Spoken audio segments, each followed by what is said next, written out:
আপনার নিকট আমার প্রশ্ন হলো, আত্মহত্যাকারী ব্যক্তি কি মুনাফিকের চেয়ে বেশি গুনাহগার হবে কিনা? আমি অনেক বেশি ঋণে জর্জরিত, এত পরিমাণ ঋণ যা শোধ করার মতো আমার কোনো সম্পদ নেই যা বিক্রি করে ঋণ পরিশোধ করতে পারি। এতে একে তো ঋণ পরিশোধ করতে বারবার ওয়াদা দিয়েও পরিশোধ করতে ব্যর্থ হচ্ছি, যা মুনাফিকির শামিল। এই মুনাফিকি থেকে আত্মহত্যা আমার কাছে উত্তম মনে হচ্ছে। যে ভাই প্রশ্ন করেছেন, প্রথমত তার তওবা করা উচিত, শয়তান তাকে বড় ধরনের ধোঁকা দিচ্ছে। আপনি যে মুনাফিকির কথা বলেছেন, বারবার টাইম দিচ্ছেন, টাইম রক্ষা করতে পারছেন না, এটা মুনাফিকই হচ্ছে, কারণ মুনাফিক ওয়াদা রক্ষা করে না। ঠিক আছে, এই মুনাফিককে বলা হয় মুনাফিকে আমলি। মুনাফিক দুই প্রকার, একটা মুনাফিকে এতেকাদি আর একটা মুনাফিকে আমলি। মুনাফিকে এতেকাদির কারণে খারিজ আনিল মিল্লাহ, ইসলাম থেকে খারিজ হয়ে যায়, মানুষ কাফির হয়ে যায়।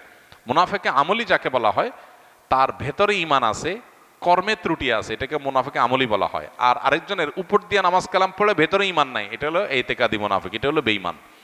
তো এই রকম মুনাফিকই আমাদের মধ্যে অনেকের মধ্যেই আছে, এটার কারণে সে কাফির হয়ে যায় না। এটার চাইতে আত্মহত্যা বহুগুণ বড় অপরাধ। আত্মহত্যা কত জঘন্য অপরাধ!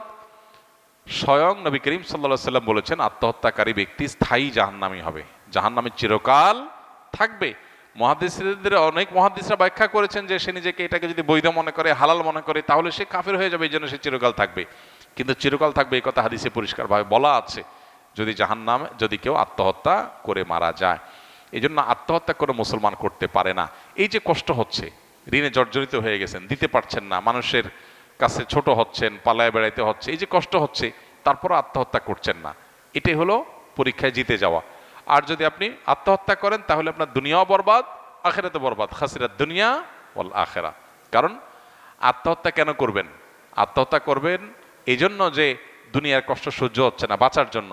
তা আত্মহত্যা করলে কি বেঁচে যাবেন? আসল মরা মরবেন। আত্মহত্যা করলে যদি জাহান্নামে যান, তাহলে জাহান্নামের শাস্তিটা কি দুনিয়াতে দেনাদারদের চাপের চাইতে কম না বেশি? তাহলে এটা কোনো বুদ্ধিমানের কাজ হতে পারে না। আপনি যত কষ্টই হোক ধৈর্য ধারণ করবেন, কি হবে? মানুষ মারবে, গালিগালাজ করবে, জেল জুলুম হবে, এই তো সবর করবেন। এই সবরের বিনিময়ে আল্লাহর কাছ থেকে জান্নাত আশা করবেন। আর ঋণ পরিশোধ করার কোনো ব্যবস্থা নাই।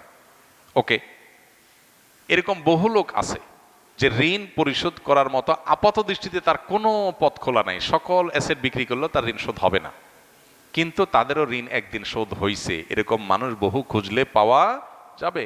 আজকে আপনি যে জায়গায় আছেন, আজ থেকে 20 বছর পরে ঠিক এই জায়গায় থাকবেন এরকম কোনো নিশ্চয়তা নাই। তো হতে পারে আল্লাহ তাআলা আপনাকে অনেক উপর উঠাই দিবেন, আল্লাহ শোধ করে দিবেন।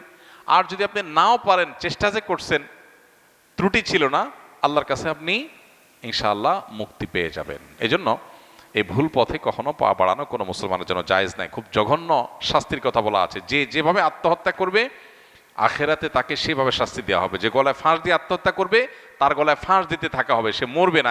এখানে তো মরে গেছে, ওখানে মরবে না, শুধু ফাঁস দিয়ে দিয়ে তাকে টানা হবে।